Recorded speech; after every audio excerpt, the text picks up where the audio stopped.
Assalamualaikum warahmatullahi taala wabarakatuh. Salam bahagia, salam pencerahan untuk teman-teman yang berkesempatan bersama saya pada malam ini.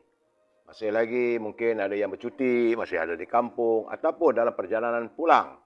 Saudara, tapi besok masih lagi cuti, saudara, cuti sambungan Maulid Rasul. Apa khabar saudara Mustafa Ilyas, saudara Syarul Azam, saudara Zamari LC, terima kasih saudara Syah Ibrahim, sahabat malam menemani saya untuk pencerahan ini. Saudara Syah Ibrahim, saudara Fazil Yub. Jangan lupa like, share dan subscribe. Kalau tak nak subscribe, yang kadang-kadang tak dapat notification ya saudara. Puan Anggrek Rimba, apa khabar? Salam. Saudara urut bismillah dari Kelantan. Saudara Zul Ramzul, saudara Openg Temu, saudara Rashid Ngah. Jangan lupa saudara juga subscribe di Instagram. Saudara Syukur Jamil, saudara Abdul Aziz Haji Hassan dari Langkawi. Terima kasih. Saudara JKYZ, saudara Muhammad Faridun Tukiman, saudara Faizal, saudara Syah Ali Ahmad, saudara Muhammad Johari, saudara Man JB, begitu juga saudara Azizi Muhammad di Instagram, Minah S Kitchen, Yoman Waras di Instagram, saudara Puan Hamidah Kamat, saudara Man JB, saudara Raja Kamal, Raja Baizan, apa khabar orang Sungai Petani, hujan ke tidak? Saudara Yusuf Yaakob, saudara Rusmini dari Puan Rusmini dari Pontian. Terima kasih saudara Nur Azman daripada Pokok Sena Kedah saudara Kekanda Khamis Puchong dari Puchong ya. Saudara Samsul Anwar, saudara Hazrul Ali Aidi, Abdul Hamid, begitu juga Cahaya Bulan, Puan Aminah Kak Minah, apa khabar orang Terengganu? Puan Kamisah Dahlan, apa khabar? Waalaikumsalam. Salam Maulid Rasul pada semua ya. Saudara Rosli Muhammad, saudara Haji Wan Ismail, apa khabar Tuan Haji? Saudara Kamal Awang, saudara Hussein Khaldi daripada Lenggung, saudara Muzza Anas, Zailan, Ayani Zul, saudara Halim Ji, begitu juga saudara Syahrul, selamat malam. Saudara Ninsyah Hasan, saudara Mahabul Omar, saudara Muhammad Zaki, saudara Azmi Omar daripada Mindef, saudara Fazil Osman, saudara Zaidi Muhammad, Muhammad Hashim, Muhammad Din, dan teman-teman yang tak sempat saya santuni, saya mohon maaf. InsyaAllah akan saya santuni. Saudara, malam ni macam-macam ada ceritanya. Petang tadi saya dah buat pencerahan, tapi pencerahan sebelah petang itu selalunya adalah untuk memori saya, saudara. Saya akan menceritakan kenangan masa silam, perjalanan kehidupan dan kehidupan saya, pertemuan saya dan persahabatan saya dengan pimpinan-pimpinan yang telah pun, ada yang dah meninggalkan era politik, ada yang telah pun kembali ke rahmatullah. Dan petang tadi saya menceritakan tentang kehidupan Saudara Mat, Saudara Syarif, Saudara Mak Aziz. Baik saudara, jangan lupa di Instagram sebab saya nampak dah ada gangguan. Bermula dah gangguannya, belum bagi pencerahan dah ada gangguan. Baik saudara, hari ini hari Ahad tanggal 9 Oktober. Hari yang ke-934 COVID melanda negara kita. Dan hari ini juga adalah hari Maulid Rasul. Samalah kita banyakkan selawat pada baginda Rasulullah SAW. Saudara, dari laporan saudara Jamil Idris, saudara Bakri Abra Bubar, sabar dulu saudara. Dari laporan saudara Jamil Idris dan juga saudara Rio di Yusuf Melaya, beliau melaporkan ada sedikit pengurangan. Kemarin 1788, tapi semalam 1627. Menjadikan jumlah terkumpul sudah 4,853,523 warga kita yang dijengah oleh virus corona. Dan semalam ada 4 kematian. Ini yang tak seronok ni. Ada saja berita kematian.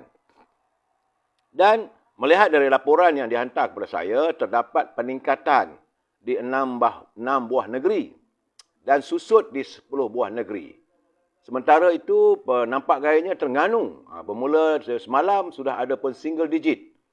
Iaitu cuma di Terengganu, cuma jangkitan 8 orang saja. Mudah-mudahan warga Terengganu dapat meneruskan rentak ini, meneruskan. Jangan dibiarkan naik balik di double digit ataupun angka berlebihan. Saudara.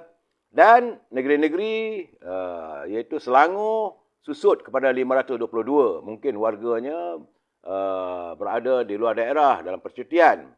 Wilayah Persekutuan susut 314. Di Sabah juga nampaknya susut 109. Cuma di Perak masih lagi meningkat kepada 164 jangkitan. Itulah saudara 4 buah negeri di mana jangkitannya mengatasi jumlah 100. Lain-lain negeri di bawah 100 saudara. Bersamalah kita berusaha saudara. Tambah-tambah lagi sekarang ni musim orang buat majlis kahwin. Pastikan anda melakukan penjarakan sosial. Dan juga musim hujan-hujan ni saudara. Selalunya kalau musim hujan, virus corona mudah merebak saudara. Jadi saya harap teman-teman semua menjaga kesihatan, jagalah keluarga. Ya, saudara Fuad Rahman, apa khabar? Orang Subang Jaya. Saudara Syahrudin, saudara Wan Ahmad, saudara Abdul Wahidan Karim, saudara Bandi di Instagram, saudara Puan Nuris Aisyah, saudara Rozlan Abdul Samad. Saudara, yang mana saya sempat saya santun sikit-sikit. Saudara, baik, kita masuk segmen e-commerce. Dalam keadaan begini, jangan lupa berniaga. Andainya anda mempunyai produk untuk diwawarkan, hubungi Al-Azhar di talian 011 330 41241. Al-Azhar masih memasarkan setangi bakur, iaitu seperti kemian bila dibakar, semerbak harumnya. Untuk bilik anda, untuk rumah anda, harum. Saudara, ingat saudara, rumah yang harum semerbak dengan setangi ini adalah kegemaran para malaikat dan dibenci oleh para syaitan, saudara. Al-Azhar juga memasarkan minyak wangi daripada tanah Arab. Kalau tanya dengan saya, minyak wangi saya adalah jenama Amir Al-Khud yang dibuat berasaskan kepada kayu gaharu, saudara. Andainya anda tidak dapat menghubungi Al-Azhar, hubungi Siti Farehah di talian 017 711 4300. Saudara Syahrudin Yahya, salam dari Manjung katanya. Saudara Muhammad Sam, saudara Syah Dian. Saudara, ini Siti Farehah, jangan lupa dendeng manis Siti Farehah. Sedap saudara, sesuai dimakan dengan kanji, dengan nasi, dengan pulut dan sebagainya saudara. Boleh hubungi di talian 017 711 4300. Bagi teman-teman yang tinggal di Lembah Kelang, buah-buahan boleh dihantar terus ke rumah anda. Seperti ceri, anggur, buah lai dan sebagainya. Harganya murah, saudara. Boleh hubungi Syauqi di talian 012 357 5703. Dan jangan lupa makanan kegemaran saya, iaitu popiah sira Lady Maria. Sedap, saudara. Rasanya pedas, rangup, manis dan mengasyikkan. Sesuai kita makan sambil menengah saya melabun ini, kita makan popiah sira Lady Maria yang mengasyikkan bagi saya lah, saudara. Sila hubungi saudara Nizam di talian 019 435 1203. Mampu rasa, mampu milik, saudara, harga murah, pedas, rangup dan manis. Popiah sira Lady Maria. Dan yang terakhir adalah untuk teman-teman yang nak berniaga, boleh menjadi ejen kepada tim Nur Aisyah di talian 018 279 4288. Tim Nur Aisyah memasarkan produk kosmetik yang sesuai, yang mesra uduk ataupun tidak membatalkan air semayang. Di samping itu, harganya mampu milik, saudara. Dan makanan segera serta susu. Hubungi saudara untuk jadi ejen kepada tim Nur Aisyah di talian 018 279 4288. Itu saja saudara segmen e-commerce kita. Terima kasih kerana saudara sudi mendengar. Dan saya harap saudara jangan lupa like, share. Terima kasih. Tak apa saudara Azhar, lambat masuk pun tak apa. Saudara Azhar Shah. Saudara, sebab saya masih lagi dalam segmen e-commerce dan sebagainya. Belum masuk gear lagi, saudara. Dan, saudara, saya ingin berpesan kepada saudara. Pastikan anda subscribe sama ada di Facebook ataupun Instagram untuk mendapatkan notification. Juga bolehlah subscribe di TikTok. TikTok ni dia buat sikit pendek-pendek yang disunting oleh anak saya ataupun admin. Saudara boleh lari juga. Tak ada buat apa, duduk dengar. Supaya mereka menyunting pendek-pendek saja. Baik, saudara. Kita masuk segmen naluri kehidupan. Saudara, menurut Abu Abdullah Al-Jadali, Dia kata, dia bertanya kepada Bunda Aisyah, bagaimanakah akhlak Rasulullah SAW terhadap keluarganya? Ini penting saudara, sambil-sambil kita mengingati hari Maulid Rasul.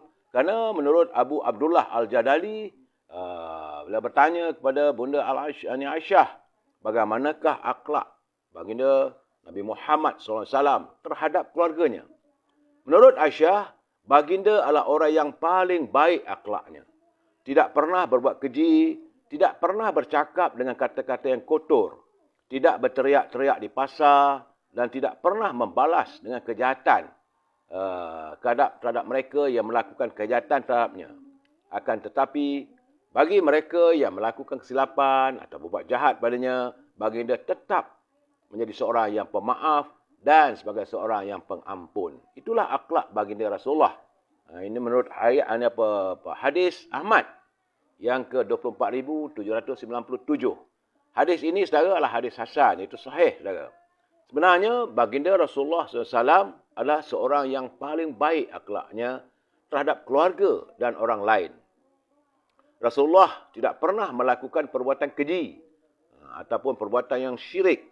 Rasulullah tidak pernah bercakap dengan kata-kata yang kotor serta tidak terjerit-jerit di pasar, saudara. Antara akhlak terpuji baginda ialah tidak pernah membalas dengan kejahatan yang sama yang diperlakukan oleh orang terhadap baginda. Macam ada peristiwa, ada orang Quraisy yang marah pada baginda, baling baginda dengan najis, tapi baginda masih lagi sabar, senyum dan melayan mereka dengan baik. Itulah akhlak baginda Rasulullah. Dan baginda adalah seorang yang pemaaf kepada orang lain. Jadi, saudara, contohilah sikap Rasulullah SAW sentiasa memaafkan sama kita, saudara.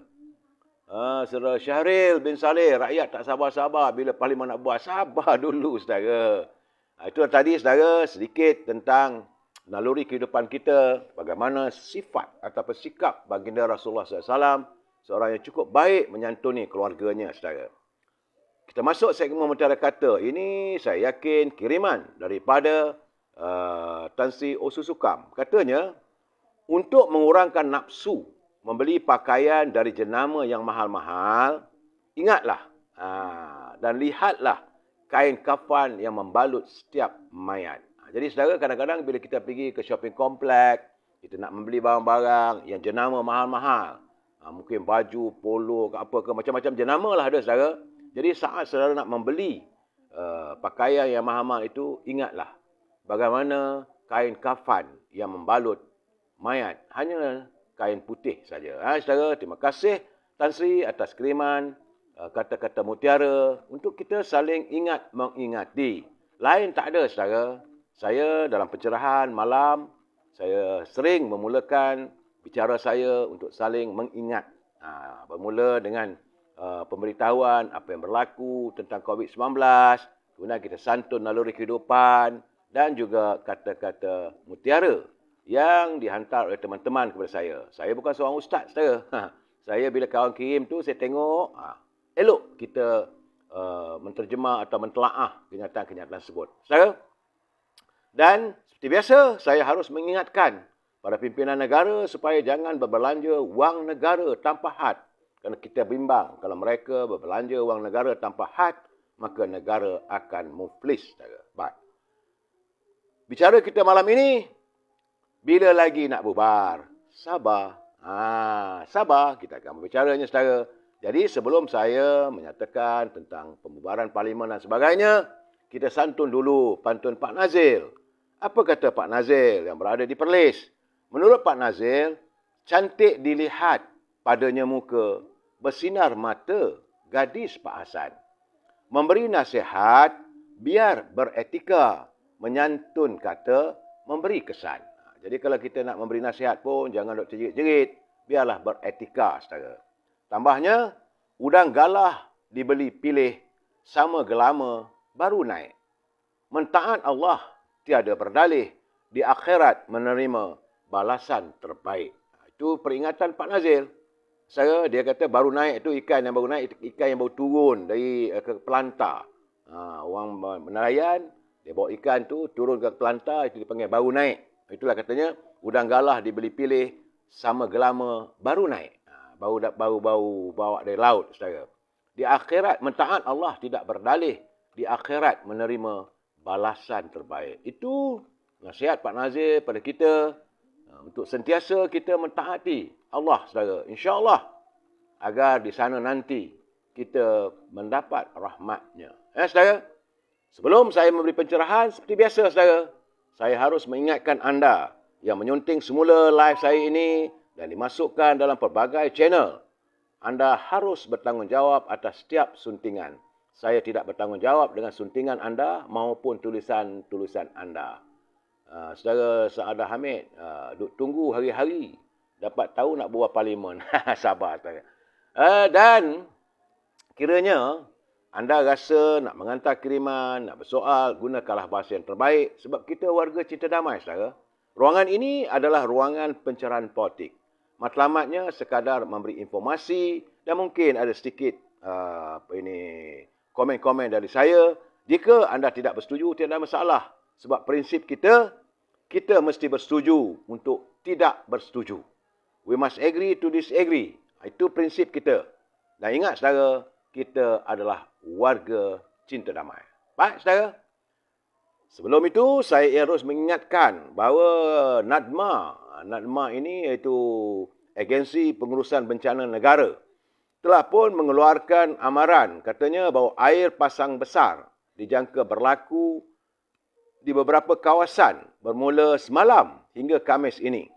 Dalam perkongsian melalui Facebooknya, NADMA memaklumkan bahawa Pusat Hidrografi Nasional meramalkan kawasan terbabit ialah Kuala Muda di Kedah, Bagan Datuk di Perak, Pelabuhan Kelang di Selangor, serta Batu Pahat dan Pontian di Johor, saudara.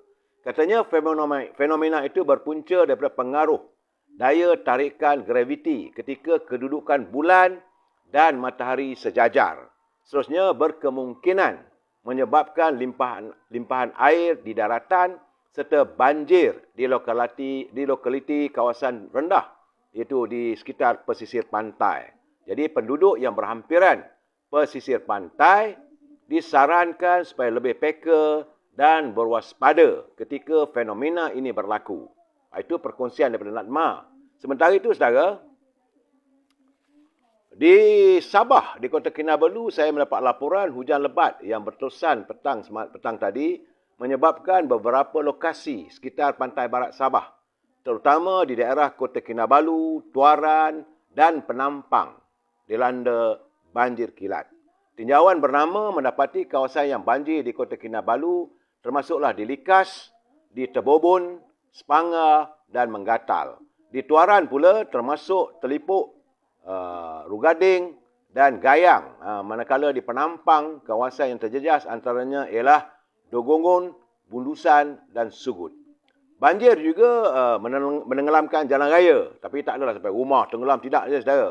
Jalan raya sehingga mengakibatkan kesesakan lalu lintas. Manakala kenderaan yang diletak tepi jalan dan di tingkat bawah beberapa premis kedai turut ditenggelami air. Kadang itu turut mengakibatkan beberapa laluan utama sesak. Antaranya Jalan Menggatal, Tebobon serta Jalan Sepanga di Kota Kinabalu, saudara. Jalan Salut di Tuaran dan Jalan Panglima Banting di Penampang. Menurut pengarah operasi Jabatan Bomba dan Penyelamat Sabah, Saudara Misran Bisara, katanya setakat ini pihaknya menerima satu laporan mengenai banjir di Penampang melibatkan 9 mangsa dan jabatan itu serta pihak berkuasa sedang memberikan bantuan yang diperlukan dan mereka sedang berusaha. Tapi belum ada pemindahan segera, saudara. Jadi Jurucakap Angkatan Pertahanan Awam Malaysia pula ketika dihubungi berkata bahawa setakat ini terdapat laporan kawasan terjejas di daerah Penampang dan pusat pemindahan banjir akan dibuka bagi menempatkan mangsa yang terlibat. Itu keadaannya di Sabah. Banjir di Sabah. Sementara itu, saudara, Jabatan Meteorologi Malaysia telah mengeluarkan amaran hujan berterusan bagi kawasan pantai barat dan pedalaman Sabah serta Labuan mulai jam 6 petang tadi. Hujan lebat berterusan dijangka berlaku di kawasan terlibat sehingga 10 Oktober nanti. Dan 2-3 hari je lagi, saudara. Itu laporan kalau nak ada banjir kilat dan sebagainya. Baik, saudara. Saya juga menerima kiriman daripada Istana Negara bahawa Duli Yang Maha Mulia Yang Tuan Agong Sultan Abdullah Sultan Ahmad Shah dijadualkan akan membuat kunjungan hormat kepada Raja Britain, itu Raja Charles III, dalam lawatan khas baginda ke London bermulai esok hingga 16 Oktober. Tuanku akan kabarnya berangkat malam ini, saudara. Baginda bersama Raja Permaisuri Agong Tunku Azizah Aminah Maimunah Iskandariah dijadualkan membuat kunjungan hormat kepada Raja Charles di Istana Buckingham di London pada 12 Oktober, lusa, saudara. Besok sebelah lusa, tulat. Dan Istana Negara dalam satu kenyataan hari ini berkata, keberangkatan baginda berdua melakukan kunjungan hormat itu mencerminkan akrabnya hubungan antara Duli Yang Maha Mulia Tuan Agong dengan Raja Charles. Sebenarnya baginda menjalin persahabatan dengan Raja Charles III ini sejak lebih 40 tahun lalu. Dan mereka pernah bersukan polo, itu bersukan berkuda bersama-sama ketika zaman remajanya dalam pelbagai kejohanan peringkat antarabangsa. Kunjungan hormat ini juga mencerminkan hubungan dua hala yang rapat antara negara kita dengan United Kingdom sejak kita mencapai kemerdekaan 65 tahun lalu, saudara.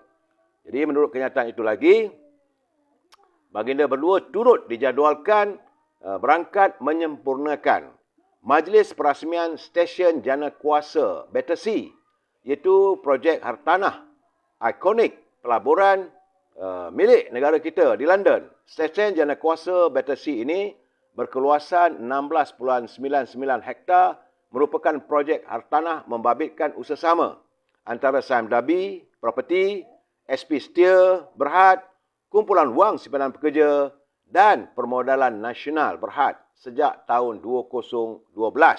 Dan nilai projek tersebut, nilai pembangunan kasarnya adalah sejumlah 9 bilion pound sterling, lebih kurang dalam 50 bilion, saudara.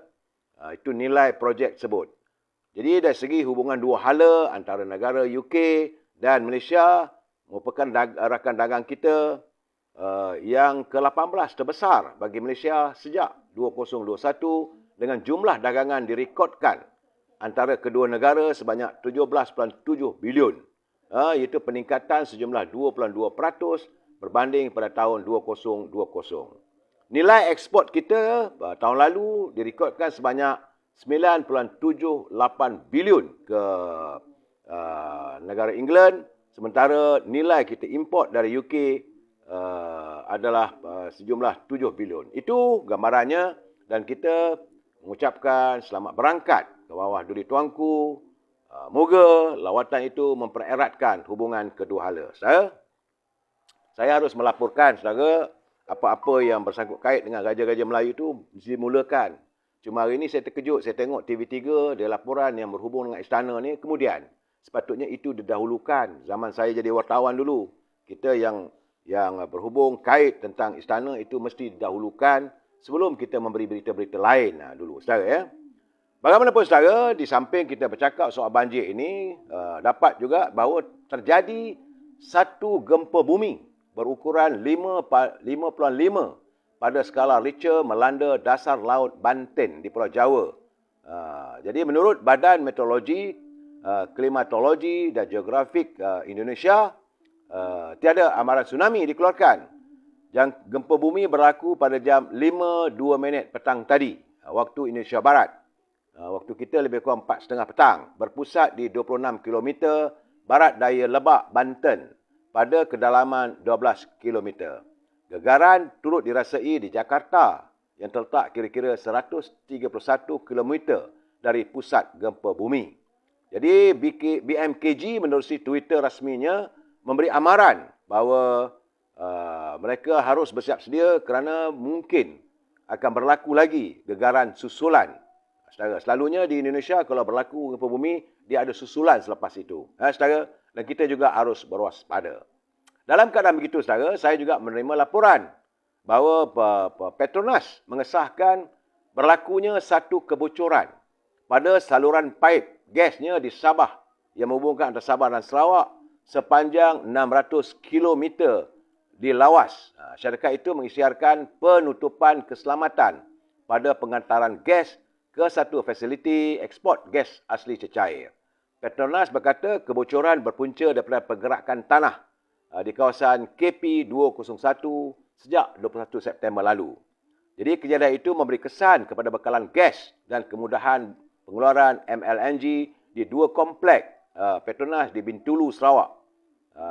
Itu kata Petronas. Ya. Jadi pada hari Khamis lalu, Adun Kelalan, Saudara Baru Bian mengeluarkan satu kenyataan di Facebook mendesak Petronas mengesahkan tentang kebocoran terbaru itu, membabitkan saluran gas, pipe gas di Sabah dan Sarawak yang berlaku berhampiran di PA Berunut di Lawas. Jadi ekoran kebocoran itu Petronas sedang berusaha untuk memperbaikinya. Memanglah kalau gas itu bocor, itu masalah juga saudara. Alhamdulillah bagaimanapun ia disedari dan Petronas mengeluarkan kenyataan memang berlaku kebocoran saudara. Itu laporan bencana alam apa yang kita alami. Ini kita masuk bab politik sedikit saudara. Jangan marah saudara. Pelan-pelan. Cina kata man-man. Saudara Najib Hassan, tahun depanlah bubar. Ada je tak kena, kata mahu pilihanku. Sabar, saudara. Baik, saudara. Sebenarnya, saudara, sejak semalam, selepas pembentangan bajet 2023, saya masih lagi menerima panggilan, pertanyaan daripada teman-teman. Dan hari ini mereka bertanya khusus tentang yang hubung kait dengan kumpulan wang simpanan pekerja untuk pencarum yang sepatutnya boleh mengeluarkan caruman mereka. Samping itu, saya juga menerima panggilan daripada teman saya di Melaka, Saudara Hashim Alias. Beliau mohon, dia kata kalau boleh lah. Dia kata selepas bajet dah dibentangkan, ini tidak sangkut soal bajet. Tapi beliau memohon agar pusat zakat, itu zakat di negeri Melaka, dapat menaikkan bantuan bulanan daripada RM200 kepada RM500 sebulan kepada fakir miskin yang menerima bantuan fakir miskin. Pusat zakat ini, timbalan pengurusinya ialah yang bahagia Datuk Ravi, itu mantan Andun Tanjung Bidara. Pengurusinya adalah Datuk Sulaiman Ali, iaitu Ketua Melaka, Ketua Negeri Melaka. Jadi rayuan dari teman saya itu memohon supaya dinaikkanlah. Ya Datuk Sulaiman, naikkanlah. RM200 dah boleh buat apa sekarang. Ramai fakir miskin di Melaka. Dan begitu juga dengan bantuan daripada kebajikan masyarakat untuk warga emas, warga OKU dan orang yang susah. Ramai saudara di Melaka ni sejak PKP, sejak Pakatan Harapan memerintah, ramai yang hilang pekerjaan, perniagaan tak berjalan, tak menjadi dan banyak kedai-kedai ditutup. Saudara, sampai sekarang ni masih lagi mereka berusaha. Tapi keadaan masih belum dapat diperbaiki sepenuhnya. Jadi malahan saya dikabarkan ramai warga Melaka yang gelisah apabila bil elektrik mereka yang tertunggak masih belum mampu dilunaskan. Jadi diharapkan Harga Tenaga Nasional fikir-fikirkanlah bagaimana untuk membantu warga Melaka yang susah. Itu keadaannya saudara. Dan persoalan sekarang ni, mengapa tiada kelulusan? Ini berhubung balik dengan bajet, berhubung dengan 17,000 penjawat awam kontrak yang menjadi mangsa peralihan kuasa Kerajaan Pakatan Harapan pasca PRU 14 dulu. Jadi persoalannya, mengapa tiada bantuan kepada mereka? Begitu juga untuk mereka untuk mengakses sepenuhnya simpanan dalam KWSP. Seperti mana penjawat awam yang berpencen, apakah mereka ada gratuitinya? Ramai rupanya, 17,000 saudara. Jadi dalam keadaan begini, mereka bertanya kepada saya, apakah pimpinan negara tidak memikirkan soal 17,000 bekas penjawat awam kontrak yang diberhentikan sewaktu Kerajaan Pakatan Harapan mengambil alih negara kita usai pasca pilihan raya ke-14. Begitu juga dengan kumpulan wang simpanan pekerja. Jadi inilah yang diharapkan supaya dapat dipertimbangkan oleh teman-teman kita di Kementerian Keuangan. Saya lain tak ada saya menyalurkan, memohon dan menyatakan keadaan. Rupanya barulah kita tahu sejumlah 17,000 warga kerajaan yang diberhentikan. Mereka inilah pekerja ataupun kaki tangan kontrak. Ya, saudara? Baik. saya banyak menerima tentang kedudukan, tentang PAS ni. Banyak sangat saya. Hari ni walls telefon saya penuh. Persoalan bagaimana PAS menolak penyatuan ummah di bawah Muafakat Nasional. Kerana meletakkan syarat, mereka mesti juga, UMNO mesti menerima Parti Peribumi Bersatu PBM.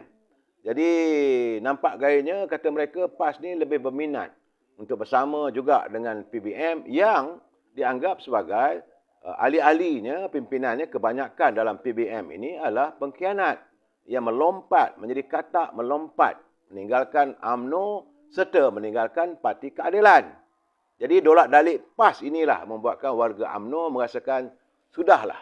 Dan kita harapkan agar Presiden UMNO cukup-cukuplah nak menyantuni. Memanglah kita berlapang dada, tapi kalau itu sikap PAS, kerana PAS masih lagi bersikapnya pada mereka tidak mahu dengan unjuran yang disuarakan oleh Presiden UMNO. Presiden UMNO letakkan syarat, nak bersama boleh.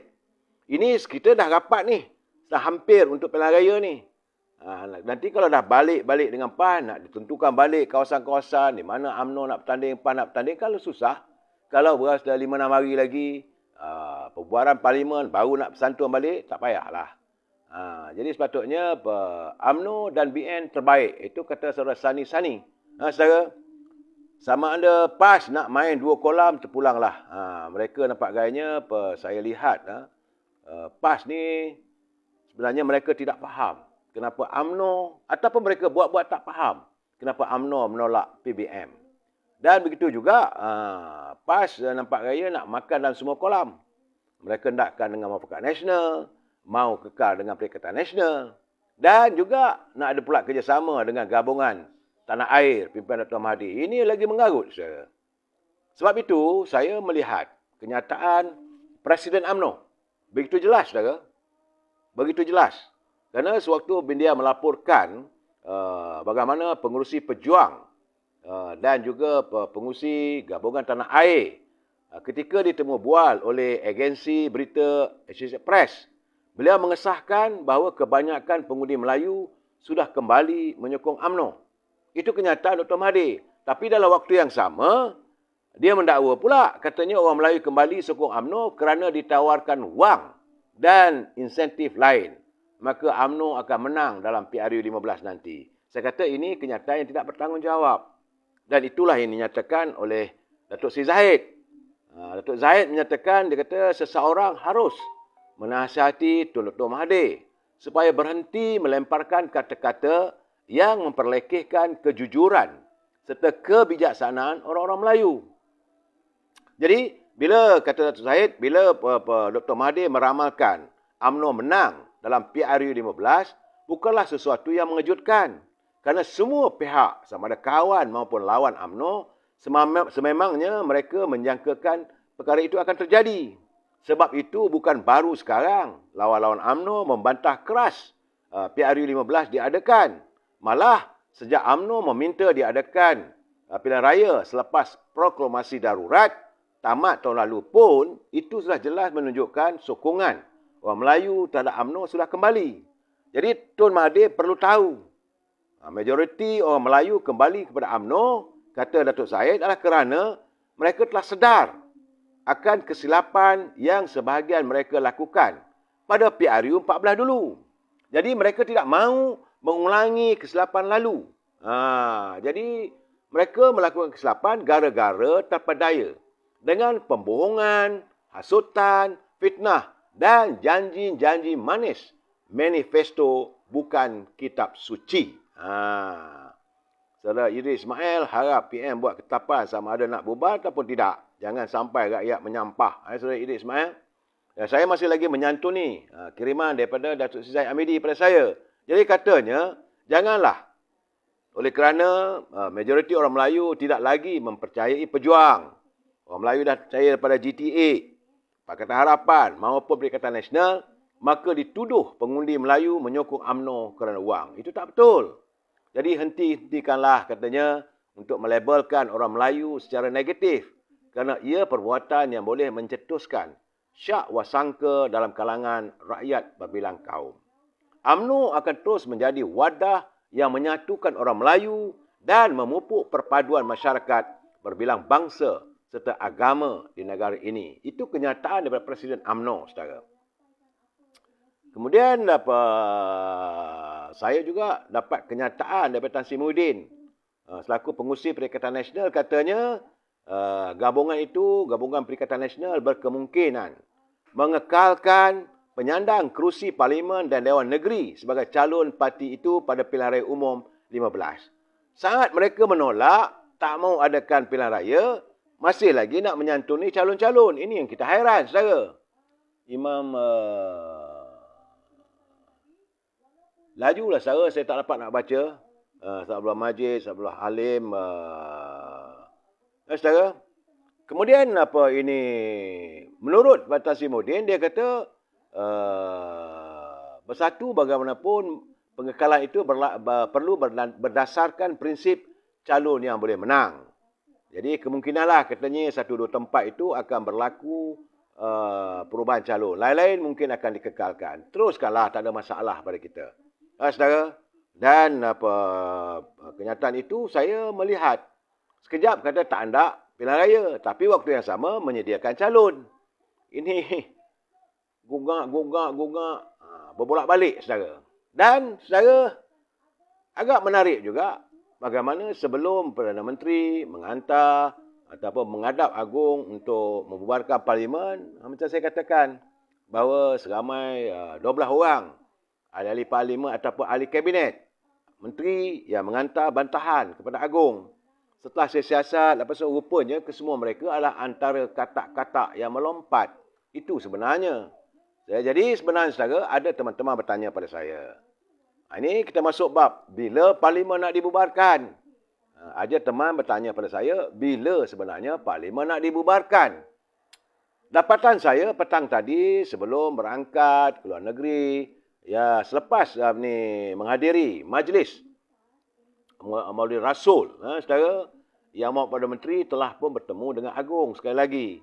Dan saya dipahamkan, ini benda belum pasti lagi, saudara, bahawa telah pun dimuktamadkan, bahawa katanya ada persetujuan yang dicapai. Tapi saya tak boleh mendahului. Kita tunggu pengumuman resmi daripada Perdana Menteri. Cuma saya nak mengajak teman-teman berfikir secara kebiasaan. Ini adalah selalunya sebelum Parlimen dibubarkan, lazimnya di pilihan raya yang terdahulu, sejak daripada zaman Tan Sri Zahir lagi jadi speaker, maka speaker perlu mengadakan sidang Parlimen. Dia mengadakan sidang Parlimen dan beliau akan memohon maaf kepada ahli-ahli Parlimen supaya sepanjang beliau menjadi speaker Dewan Rakyat, jika ada yang tersilap, mungkin beliau tegas, ada yang tergurih dan sebagainya. Ini kebiasaan, saudara. Bukan kemestian, tapi ini adalah precedence yang sering kali berlaku di Parlimen sebelum pembubaran berlaku. Saya nak bagi penjelasan begini supaya kita dapat penjelasan yang jelas. Kenapa masih lagi belum ada lagi pembubaran dan sebagainya, saudara. Dan selalunya, lazimnya lah, saudara, selepas saja speaker mohon maaf dan sebagainya, semua ahli Parlimen akan mengadakan sesi fotografi resmi. Kalau dah ambil gambar ramai-ramai itu, artinya Parlimen dibubarkan. Kerana takkanlah nak biar begitu saja. Mereka juga mahukan ada kenang-kenangan menjadi ahli Parlimen untuk sesi yang ke-14 sebelum menghadapi pilihan raya yang ke-15. Bagi saya itu hanyalah kebiasaan. Jadi kalau nak bertanya dengan saya, walaupun dapatan saya ada orang beritahu bahawa telah tercapai persetujuan bersama Yang Amat Perdana Menteri dan Duli Yang Mulia Pertuan Agong berhubung dengan pembubaran Parlimen ini, dia tak boleh lah, saya kata tak sesuai lah kalau nak bubarkan besok ataupun lusa. Besok hari Isnin, saudara. Hari Isnin masih lagi cuti dan Parlimen akan bersidang pada hari Selasa. Besar kemungkinan itulah masanya speaker akan mohon maaf. Selalu biasalah, dulu zaman Tan Sri Pandika pun dia mohon maaf pada ahli-ahli Parlimen. Sepanjang saya menjadi speaker, jika saya buat silap, kita saling bermaaf-maafan. Itu budaya negara kita, saudara. Kita warga cinta damai. Dan bila lepas minta maaf dan Sallu ala Nabi, kemudian ambil gambar, maka resmi parlimen dibubarkan. Itu kebiasaan. Sebab itu kalau saudara bertanya dengan saya, pembubaran parlimen ini besar kemungkinan berlaku selepas hari Selasa. Bila? Jangan tanya saya, mungkin Rabu, mungkin Khamis dan sebagainya. Tapi dapatan saya mengatakan sudah ada persetujuan antara Perdana Menteri dengan Tuan Agong. Benar, Durian Malam Tuan Agong akan berangkat di London sehingga 16 Oktober. Saudara, jadi bukan semestinya tuanku yang membubarkan. Baginda dah pun, kalau baginda dah menandatangani dekri ataupun prorok pembubaran parlimen, yang akan mengumumkan adalah Perdana Menteri. Bukan tuanku sendiri pula menghadap TV umum dengan ini saya mengumumkan bubar parlimen. Tidak begitu. Itu keadaannya. Saudara, ini cara-cara pembubaran parlimen dilakukan selalunya diumumkan oleh Perdana Menteri. Mungkin tuanku sebelum berangkat ke London, jumpa petang. Kabarnya petang tadi ada pertemuan. Saudara, Manlin bubar banjir. Tapi mereka pusing satu negara kempen. Itu keadaannya, saudara. Itu lain tak ada. Dan saya dipahamkan, kerana malam besok, Majlis Tinggi UMNO akan mengadakan mesyuarat khasnya. Kalau UMNO mengadakan mesyuarat khas, malam besok, mungkin ada perbincangan berhubung dengan pembubaran parlimen. Sebab besok hari Isnin masih lagi cuti. Jadi mungkin nak menetapkan bila sebenar-benarnya dan berhubung dengan calon-calon yang akan dibincangkan. Saudara, kerana pada Selasa lalu, Datuk Seri Zahid Hamidi telah berkata, sama ada dalam keadaan begitu, PAS perlu memilih antara UMNO ataupun nak kekal. Sebab ini juga akan dibincangkan malam besok. Jadi kalau dah habis malam besok tu, tertutuplah perundingan, tak ada lagi untuk kita menghadapi pilihan raya ini dengan kerjasama bersama dengan PAS ataupun sebagainya. UMNO tetap bertanding solo, dan semua itu akan diputuskan malam besok. Juga sebab saya dapat kenyataan daripada salah seorang ketua bahagian yang digantung, iaitu sahabat saya, Datuk Yusof. Kabarnya katanya bahawa penggantungan beliau akan ditarik balik. Mungkin beliau dilihat sebagai calon yang boleh menang, yang boleh diturunkan sebagai calon. Jadi kalau penggantungan itu ditarik balik, maka beliau masih lagi memimpin UMNO bahagian Alor, maka bolehlah dia bertanding. Besar kemungkinan boleh, mungkin. Saudara, jangan ini sebagai yang pasti. Sebab hari ini Datuk Yusof merasmikan persidangan agung tahunan Pergerakan Pemuda dan Wanita UMNO bahagian Kota Star, Alor Star, saudara. Jadi itu juga akan dibincangkan. Jadi malam besok Majlis Tinggi akan bermesyuarat dan akan diputuskan. Jadi besok hari Isnin dan hari Selasa mungkin. Saudara Mazuki Mak Hashim kata perjumpaan seken akhir. Saya tak tahu. Ini dapatan saya. Saudara, saya harus memberi pencerahan apa yang saya dapat. Ada kawan-kawan telefon. Ada yang telefon tu dah selesai. Ada yang hantar mesej pada saya. Alhamdulillah.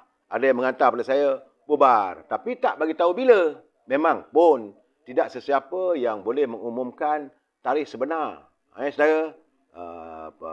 Pembubaran parlimen melainkan Perdana Menteri. Tuanku bersetuju, maka Perdana Menteri akan membubarkan. Tapi terpulanglah bila Perdana Menteri nak mengumumkan. Ada juga teman-teman bertanya dengan saya, kenapa menteri-menteri, kalangan menteri lah, yang dari Perikatan Nasional tak setuju parlimen dibubarkan waktu yang terdekat ini. Kalau boleh nak tangguh sampai bulan Mac tahun depan. Ini juga bagi saya kira-kira, saya belum lagi dapat kepastian. Perkara ini mungkin boleh disahkan oleh bahagian pencen. Ya, kerana kalaulah pilihan raya umum diadakan dalam masa sebulan dua ini, saudara, maka majoriti menteri-menteri Perikatan Nasional, terutamanya dari PAS, saudara, mereka tidak akan dapat pencen. Kalau daripada Perikatan Nasional, boleh. Sebab mereka sudah pun menjadi jemaah menteri waktu Tan Sri Muhyiddin untuk Kerajaan Perikatan Nasional. Tapi kalau mereka yang baru dilantik dalam era Datuk Seri Ismail Sabri, maka mereka ini mungkin tak dapat pencen. Jika ini berlaku, sebablah mereka mengharapkan ditunggu sampai bulan Mac. Kalau sampai bulan Mac 2023 baru dapat pencen. Mungkin, saudara. Jadi sebab itu katanya menteri-menteri daripada Perikatan Nasional membantah. Bukan kerana prihatin pada masalah rakyat. Tapi banyak memikirkan tentang apakah aku dapat pencen atau tidak. Itu mungkin, saudara. Ini terpulanglah pada bahagian pencen. Saudara, no zaman PAS pun akan banyak kehilangan kerusi kalau tak bekerjasama dengan UMNO. Itu terpulang pada mereka. Kita dah bagi peluang. Yang seronoknya lagi, saudara, bila saya menatap kenyataan daripada pengarah pilihan raya PAS, iaitu Menteri Besar Kedah, Sanusi. Dia kata apa? Dia kata dia menyifatkan UMNO sebagai orang gila kerana mendesak PRU segera. Jadi saya pun hairanlah. Lain tak ada tuduh UMNO. UMNO saja dituduh. Macam orang lain jugalah menuduh UMNO yang takkan segera, UMNO takkan segera. Sedangkan kita dah katakan pilihan raya perlu diadakan sesegera mungkin untuk mendapat sebuah kerajaan yang stabil. Sebab kita nak menangani masalah mendepan. Ini masalah sebenarnya, saudara. Sebab itu bila dia kata, saya pun terasa hatilah. Tapi saya cakap, saudara, dia kata, apa gilanya ajak buat pilihan raya? Ini pun dia kata sejenis gila yang kita tak tahu nak tohok. Bahasa orang Kedah, saudara. Itu kata Menteri Besar Kedah. Menganggap bahawa kalau pilihan raya ini dibubarkan, gilalah kita ni, katanya. Ini yang duk gagah sekarang ni, duk ajak orang pergi kempen, ajak redah banjir. Jadi, hang ni gila aku sampai nak kejar macam tu. Itu kata Sanusi. Memanglah bahasa dia ni bukan bahasa orang yang mengambalkan statements. Sepatutnya perkataan-perkataan sebegitu tidak dikeluarkan oleh seorang pemimpin bertaraf menteri besar. Mungkinlah sebab dia juga sudah mendapat perkabaran bahawa ada persetujuan saudara. Jadi kalau saudara bertanya dengan saya tentang kedudukan pilihan raya ini, saya mendapat pemberitahuan katanya. Sebab saya tengok dalam luar saya, pertama dia kata bubar. Kata tuanku menghadap tuanku selepas Maudu Rasul tadi. Kedua, sebelum tuanku berangkat ke London. Ketiga, kirimannya tak semestinya tuanku yang mengumumkan. Memang benar, yang akan mengumumkan adalah Datuk Ismail Sabri selaku Perdana Menteri. Kemudian ada pula lagi, syukur Alhamdulillah, bubar juga akhirnya. Itu kenyataan yang dihantar pada saya oleh teman-teman yang rapat dengan pejabat istana, pejabat Perdana Menteri. Tapi ini bukan kenyataan resmi, saudara. Saya harus menjelaskan, ini bukan kenyataan resmi. Ini adalah kenyataan yang disampaikan kepada saya. Saya kata, you bagi tahu saya ni, saya akan wawarkan. Dia kata, pulanglah. Tapi tak bolehlah secara rasmi. Tunggulah dulu. Saudara. Jadi macam mana saya kata tadi, berilah juga ruang untuk speaker. Mohon maaf pada ahli parlimen. Sebab mereka pun masa dalam parlimen, duk bergaduh, bergasak dalam parlimen. Dalam keadaan begitu, kelazimannya, lepas dia minta maaf, lepas itu bergambar. Sesi gambar itu penting. Sebab itu menjadi kenangan seumur hidup setiap wakil rakyat. Cuma saya nak harapkan pada warga kita, bila kita memilih wakil-wakil rakyat ataupun calon-calon ahli parlimen akan datang, pilihlah mereka yang benar-benar mengambil bahagian memperjuangkan soal rakyat. Tak lebih daripada itu yang kita minta, saudara. Dewan Rakyat adalah dewan yang paling tepat untuk memperjuangkan soal kehidupan rakyat, saudara. Begitu juga saya tengok ada orang bertanya tentang keabsahan. Semalam saya dah berbincang, sebenarnya saya dah lontarkan tentang legitimacy berhubung ke ketidakpatuhan ataupun sikap 12 menteri yang menghantar surat pada Agong yang menyonsong Perdana Menteri. Jadi menurut Datuk Seri Ismail Sabri, dia kata keabsahan kerajaan pimpinannya masih kekal dan tidak tergugat. Walaupun 12 anggota kerajaan itu menyanggah beliau. Itu betul. Dan mereka tidak pun menghantar surat rasmi letak jawatan. Mereka hanya menyanggah. Tetapi dari segi moralnya, mereka sudah pun tidak bersama dengan Perdana Menteri. Jadi Perdana Menteri mengatakan, tak apalah, dia kata kalau mereka nak berhenti pun, tidak berarti kerajaan itu runtuh. Kerana kata yang muat Perdana Menteri, beliau masih lagi mendapat sokongan di kalangan ahli-ahli parlimen. Jumlahnya tidak kurang daripada 122 orang. Sebab ahli parlimen kita adalah seramai 220. Tapi 112 orang. Jadi 112 orang. Ahli parlimen kata Datuk Seri Sabri masih menyokong beliau. Jadi beliau harus kekal sebagai Perdana Menteri. Jadi soal ini yang dipersoalkan oleh Ketua Pergerakan Pemuda, oleh Susah Agung UMNO tentang keabsahan ataupun legitimasi yang amat berhormat Datuk Seri Ismail Sabri sebagai Perdana Menteri. Telah pun hilang sokongan. Sekarang ni saya katakan tak perlu kita nak bercakap soal legitimasi ke ataupun ada sokongan atau tidak. Seandainya persetujuan dicapai antara Perdana Menteri dengan Agong berhubung dengan pembubaran parlimen ini. Ya saudara, Serdal Mira bed dia kata bukan setakat kerusi PAS hilang. Dengan meja-meja pun hilang. Itu keadaannya. Kalau apa yang berlaku dalam pilihan raya nanti, saya tengok ramai kawan-kawan yang akan hilang jawatan sebagai wakil rakyat. Sebab itu mereka takut, mereka bimbang. Yang menghairankan kita, bagaimana pimpinan daripada parti pembangkang tak habis-habis mengatakan banjir. Setakat ini Sabah tadi banjir bukan menenggelamkan semua rumah. Sebab itu kita nak buat pilihan raya sesegera mungkin supaya kerajaan yang baru ini dapat menangani masalah banjir. Yang paling penting masalah ekonomi, saudara. Banyak orang tak tahu ancaman yang akan kita alami dalam musim-musim yang mendatang, tahun-tahun yang mendatang kerana ketidaktentuan. Baik, saudara. Bila kita bercakap soal pilihan raya, saya melihat antara isu-isu yang pasti akan berbangkit, yang harus diberi penjelasan, rakyat juga akan membangkitkan persoalan. Pertama sekali, saya yakin tentang isu parti. Itu tenaga kerja dari luar negeri. Ini pasti akan didengungkan sama ada oleh pembangkang ataupun calon-calon wakil rakyat. Begitu juga yang saya tengok sepanjang musim pilihan raya yang 14 ini, yang telah usai, Kerajaan Pakatan Harapan, Kerajaan Perikatan Nasional dan Kerajaan Keluarga Malaysia, isu yang banyak tular di media sosial dan diperkatakan oleh rakyat adalah persoalan tentang isu tanah Reserve Melayu. Ini berlaku di Perak, ini berlaku di Selangor, ini berlaku di Negeri Sembilan, ini berlaku di Pahang. Jadi isu ini juga pasti akan dibangkitkan. Jadi kita mintalah supaya calon-calon wakil rakyat berjanji bahawa mereka akan menangani persoalan isu tanah Reserve Melayu ini. Ini harus menjadi persoalan yang dibangkitkan oleh rakyat. Nak tahu arah mana perjuangan mereka untuk menjadi wakil rakyat. Begitu juga tentang equity Bumi Putra dalam sektor ekonomi yang nampaknya semakin terhakis. Equity yang diperjuangkan melalui dasar ekonomi baru.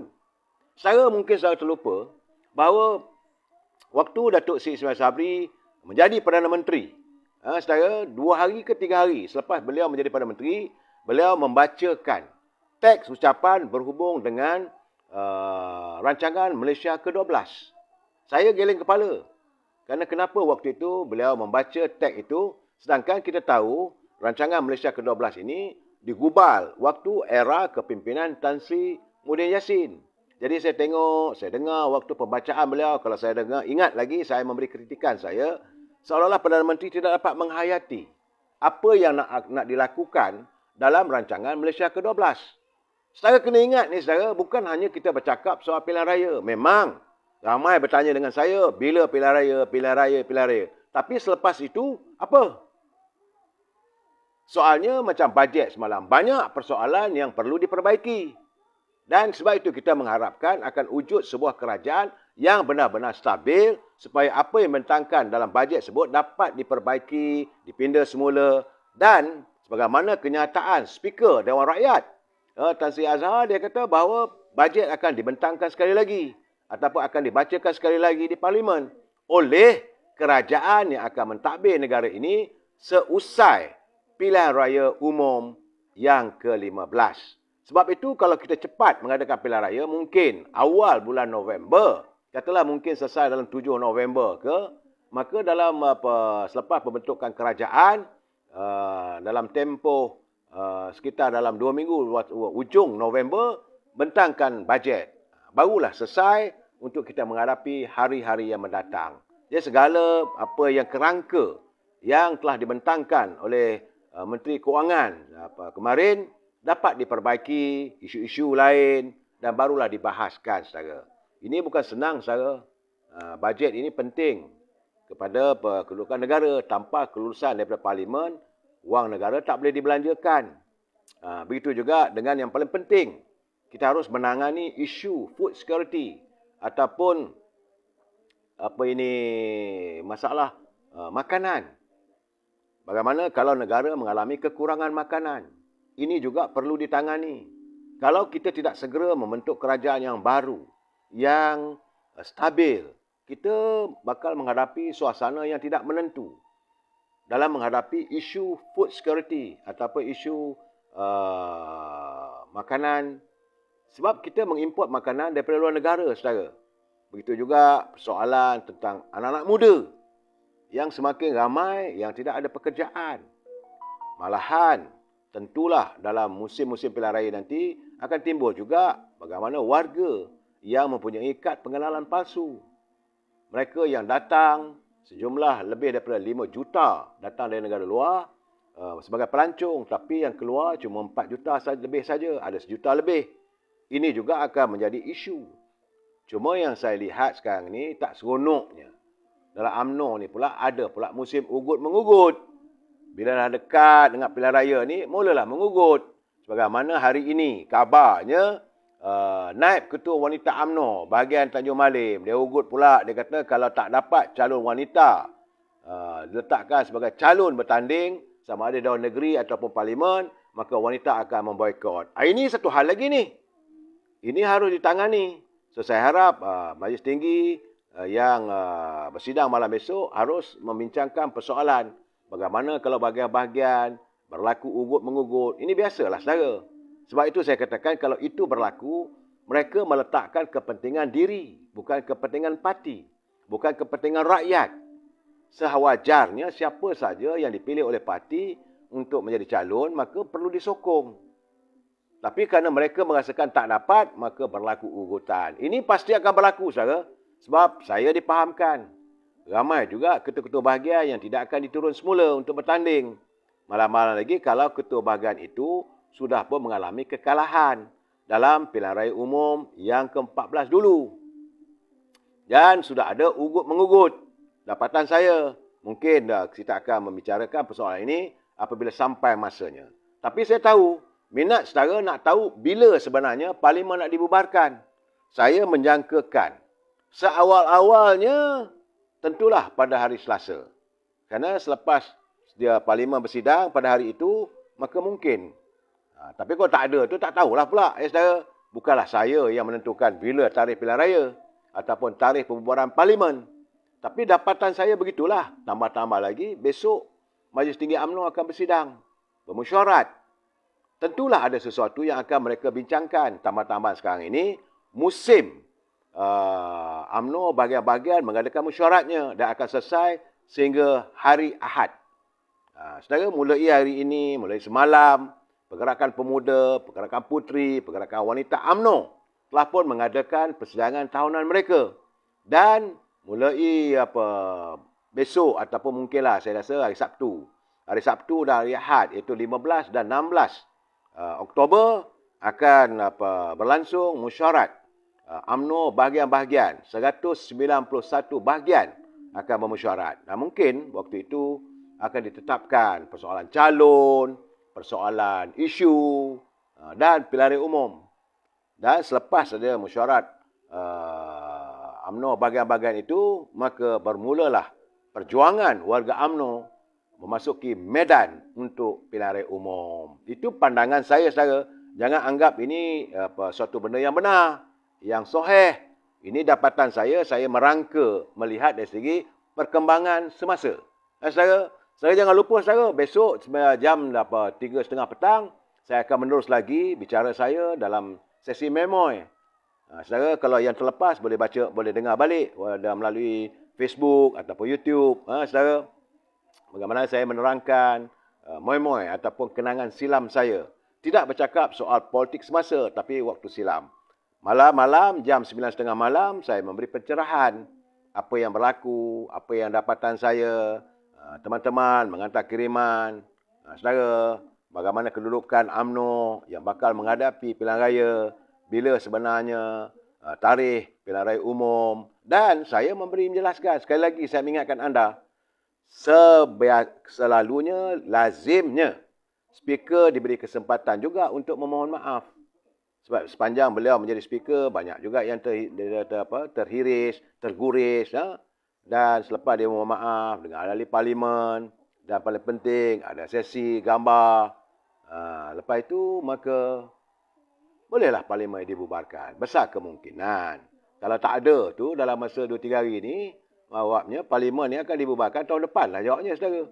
Itu keadaannya. Untuk nak dibubarkan parlimen lebih daripada bulan November, itu sukar. Kerana bermula 23 November.